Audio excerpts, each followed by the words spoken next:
Hi, welcome to Leap Taken. This is Mika. Here at Leap Taken, I talk about all things witchy, craft related, law of attraction, manifesting, esoteric, and everything else in between. And today I want to talk about a couple different topics. Start with Mercury Retrograde. Yes, it's over, which is why I'm probably a little bit more comfortable talking about it. Oh my gosh, so I missed out on an entire week of making any videos here for YouTube because yes, I'm gonna blame Mercury retrograde. It's I had so many technical issues. It resulted in getting a new computer, which was, by the way, on the very last day when Mercury, I guess, went direct is when I got it. So yay. um, which I'll get into unpack that a little bit in just a moment. But yeah, I had some serious technical issues. It just didn't work out for me. My laptop that I had forever was just like not working, as well as it should be, and it really got in the way of me actually uploading any videos. So that was my experience. So that's what I've been up to, just trying to figure things out and making do with what I have in the meantime. Um, and also, which I'll just kind of get into that breakdown right now about Mercury retrograde. So here's the thing.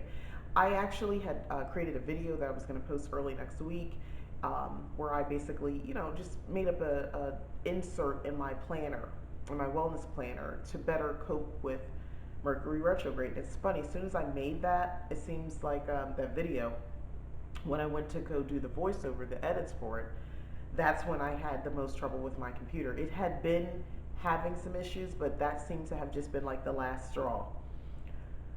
It's almost as if I was, once I really acknowledged Mercury retrograde, like once or the symptoms and the effects of it, is sort of when I started having my issues.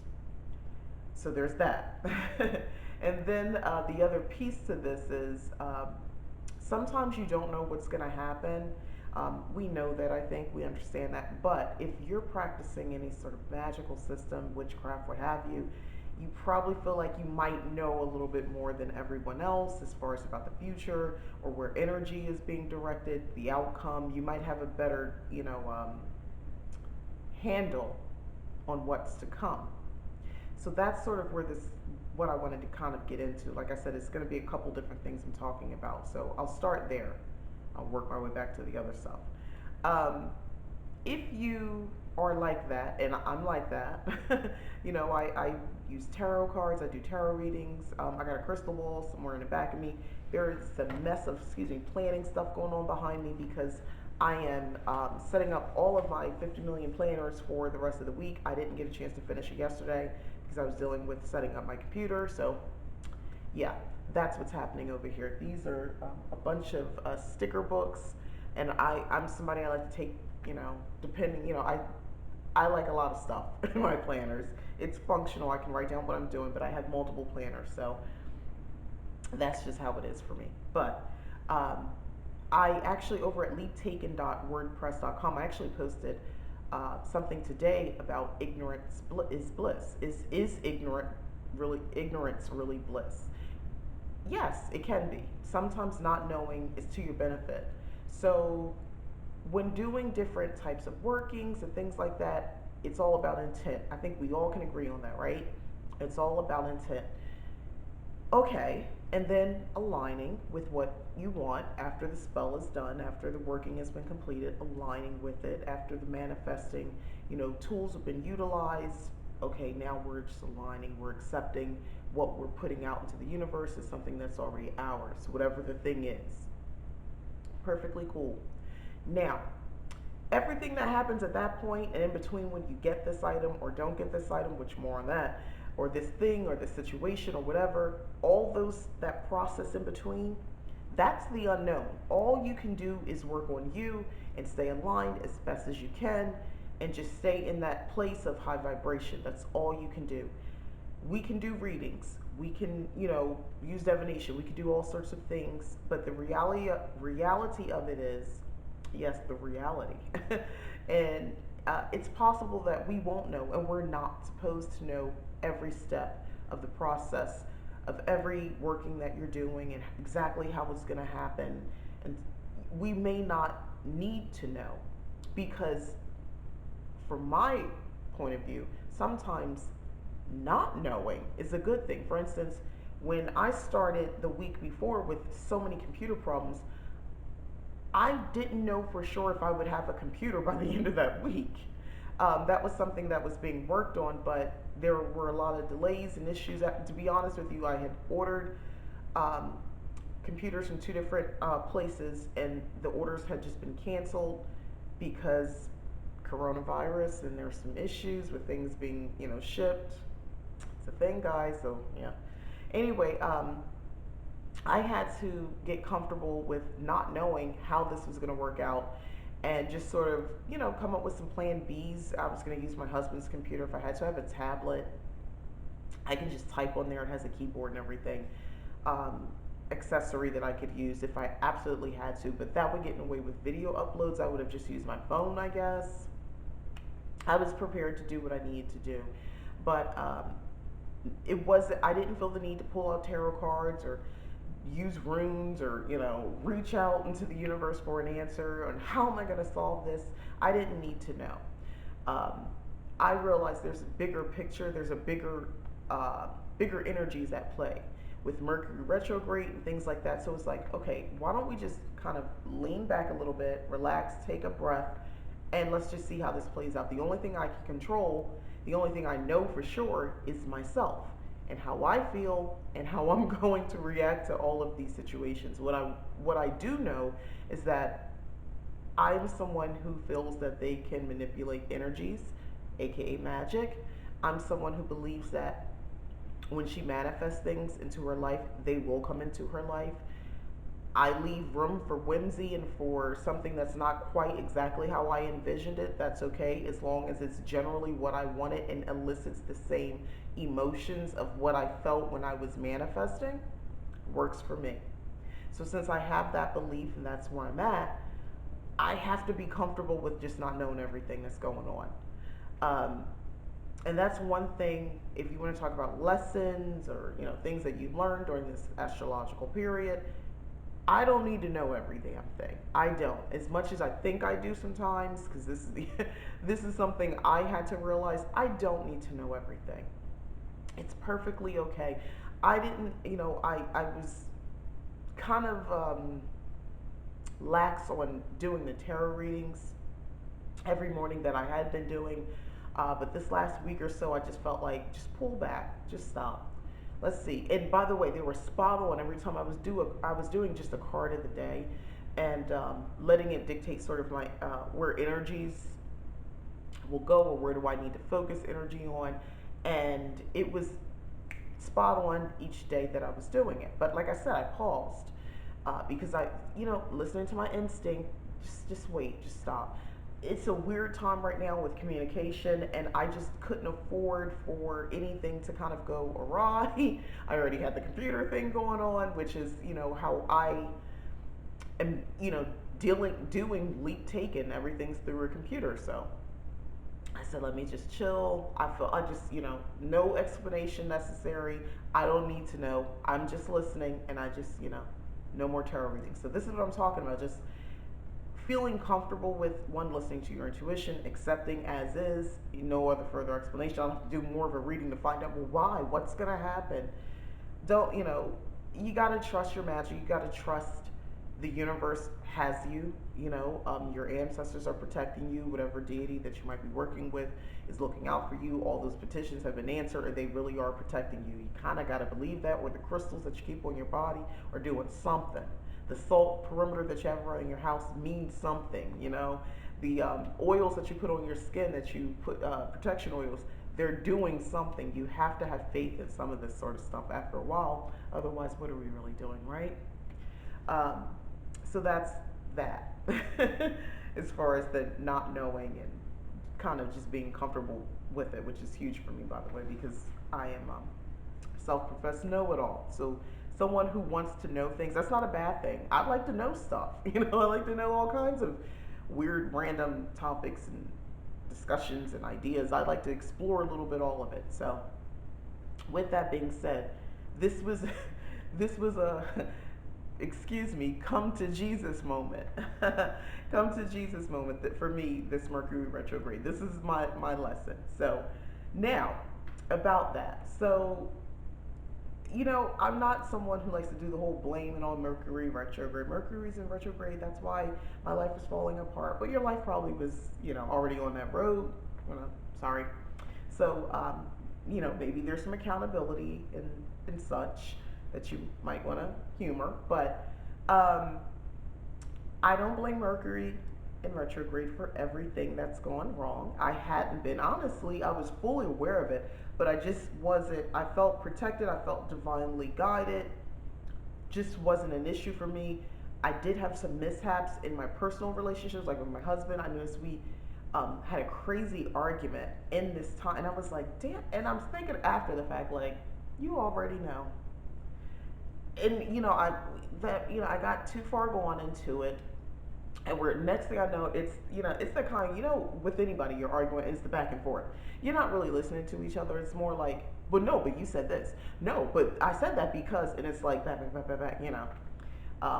Those are really not productive arguments because nobody's listening to you. Just kind of just getting off your anger and spewing it out at the other person because you're hot about something. Even if you wasn't, you just mad and defensive in that moment. So it was just really unwarranted, the level of how long it took for us to finally just calm it down and be like, all right, so I guess this is the end of this conversation.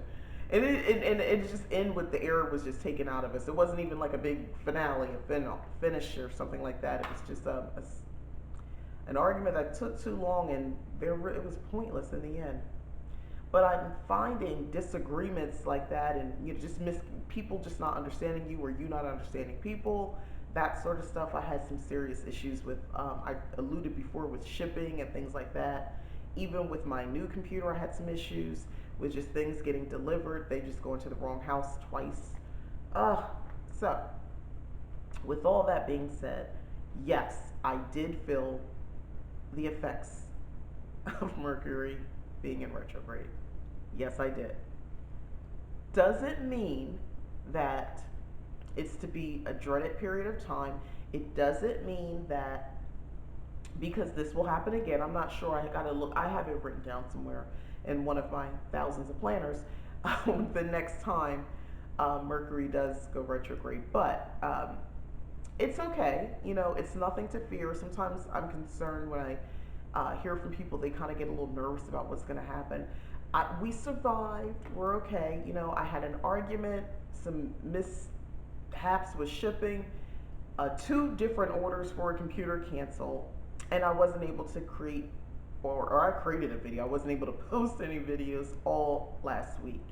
So that's the worst of it, but it taught me in the positive side, all of those things taught me to be patient, which is a struggle, but I'm doing it, and to remember my purpose, what I'm aligned with, my ideals and my beliefs, and to stay in alignment with that.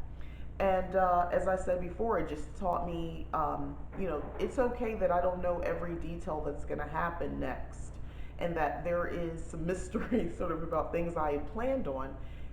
It's okay. And I need to just kind of like I said, just take a moment, breathe. It's okay.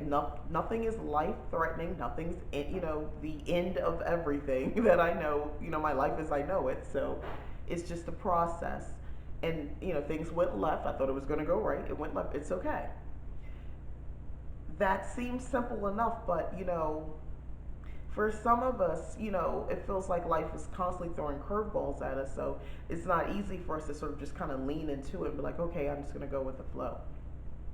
I'm not used to that many curveballs being thrown at me all at once. And there's some other stuff I'm not even talking about that also happened. I'm not even going to talk about that, but yeah, I'm not used to that many curveballs all at once coming at me. So that's okay. I learned a valuable lesson. And now it's going direct. And I understand about the shadow period. What is it called? Once it goes direct, there's this period of 2 weeks or so afterwards that people count as, oh, it's still part of it. Yes, it is. It's, you know what? It's a time for me to be reflective. That's how I look at that time. It's time for me to think about all that's happened, lessons learned, new things that have come up, what I need to do to handle it, and so forth. So that's what I use that period of time for. Um, the other thing, okay, so that's kind of concluding my Mercury retrograde conversation. The other thing I just wanted to talk about is I'm going to be doing a video um, about shadow work. Now, just kind of spoiler alert, I'm not really one to follow how everybody else does it. And honestly, there's no one way of approaching this topic. Um, I'm going to use what worked for me. Writing was a big part of it. I enjoy writing, so that works hand in hand for me. I think shadow work is something that you can do outside of, you know, from a magical point of view, meaning you can talk to somebody, you can talk to a therapist and, sort of journal about that and just breaking it down a little bit further. But I'll get into what it is that you're breaking down and the entire concept on a very high level in a video that I'll be actually filming shortly. So I'm going to be doing that, and just sort of giving my way of doing it. I've already done it with what I call a shadow ritual. I was having, and this was about a year or so ago. It was like, yeah, more than a year ago. There were some things that I needed to process my feelings because I was just having a reaction to situations that I'm saying one thing, but my reaction is clearly not aligned with what I'm saying. I'm saying, yeah, that's perfect. I want to do that. But whenever the situation would present itself, I did not want to do that. I didn't want those things. So I needed to sort of go in and understand what is happening because I feel like it's a knee jerk reaction. I'm not even doing it on purpose. Why am I reacting this way? Um, I did a complete ritual, which was super helpful for me and just sort of breaking it all down, asking myself questions. I already had the questions lined up, and taking the time using the ritual consisted of definitely some candles, candle magic, anointed with certain oils. I had certain incense going, a glass of water. Water's a magic potion, guys. A glass of water that I was using that I definitely had put some intentions in as I drank and I wrote. I included all this in my book of shadows because I sort of wanted it as a permanent record because it was a big deal for me. So yeah, it was an entire ritual of time, quiet, peace. I did have music playing. I didn't have, what did I have? I think binaural beats. Binaural? Is it binaural? Binaural beats. You guys know what I'm talking about. But I had that sort of, on YouTube, you can play it for free. I had that playing on in the background. There was a certain vibration that I found. I wrote it all down in my book of shadows. But anyway, so it was an entire ritual, and I allotted hours or however long it would take. I knew I was alone to just go within, answer these questions honestly, write them down. And like I said, I wanted it on record in my book so that I could go back and look in case this ever came back up again. I answered freely. I mean, this is all for me. No one else is reading this. So, I really unleashed what I really felt. And that was a good thing because I just stayed there. And, it's like layer, you go in deeper and deeper and deeper in each layer on why.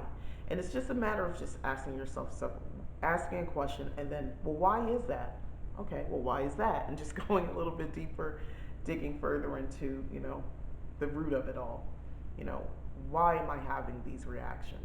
When clearly I'm saying something else and I think I believe that, but I don't. So, and once I was able to dig deep and get to the root, now it was time to cut, to sever that tie or, that connection.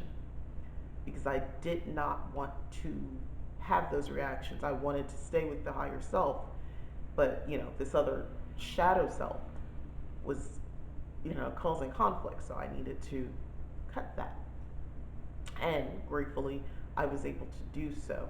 Does it mean that my life is problem free and the same situations that were occurring didn't occur again. That's not what it is. But I am definitely more in tune and aligned with understanding why. I understand why I'm doing that. So now it's a matter of, okay, well, is that what it's about? If I'm having a certain reaction, or is it something else? And if it's something else, that's okay. But if it's more about that, then I got some more work to do. And so far, so good. I'm pretty good. I've been feeling pretty good about, the whole reason I did the ritual to begin with. Like I said, I want to say about a year and a half ago. Um, but yeah, that's very. I'm giving you kind of a high level example without a lot of details. The type of questions I ask. That's what the next video is going to be about. All of that, those sort of details. And again, hopefully it can help you. If this is all for you, you're not, sharing this with somebody else. This is just, for your benefit of just sort of breaking down. And by the way, for me, it was something that I did in an afternoon. For others, it might not work that way. This might be a longer process. Um, I felt like I was able to kind of get my aha moment and to get better understanding and getting to the root of it all. Um, in an afternoon, I had time, but I mean, it was hours, but I felt like I was good. But we'll get to that, like I said in the video, and there's no time limit, so don't even stress that. But yeah, that's pretty much sort of what I wanted to talk about today. Just, a hodgepodge of a little bit of topics of what's been going on. And my lessons learned from this Mercury retrograde. I understand now ignorance can be bliss. It's okay to not know things, not know everything. It's okay. But, fun fact. So that's where I felt. So me being me, I immediately went to the library today. We have a nice library here. It's a newer building. So I went and I got books on a host of different topics because I like knowing things. And I feel like, okay, well, lesson learned. So let's take that energy. Sometimes you won't know what's going to happen, but you can always research and learn, what has already happened. And that's what I did today. So I have quite a few books on a lot of hosts of oddball topics, from astrology to vegan books, to one of my favorite fiction authors. It's a series, number one ladies detective agency. I forget the author's name. HBO had a series of this. They only did one season. Jill Scott was the lead actress in the series, and I fell in love with that book series. And when it came to TV, I loved it. And unfortunately, it was canceled after one season because I believe the director died. I know, right? Horrible. And it was his vision and kind of his work, so they didn't carry it forward, and that was the end of the project after one season. Beautiful, beautiful imagery. Jill Scott, I thought, was fabulous. As someone who was a lover of those books, she was A1. She was perfect for that role, as far as I was concerned. But anyway, I'm rambling on about that. So stay tuned for videos about shadow work and ritual and all that sort of stuff, and what I think that entails. So yeah, thanks for watching. Please like the video if you've enjoyed it, and if you haven't subscribed, go ahead and subscribe. Thank you. And if you have, I really appreciate it. Again, I'm Mika, this is Leap Taken, and thanks for watching.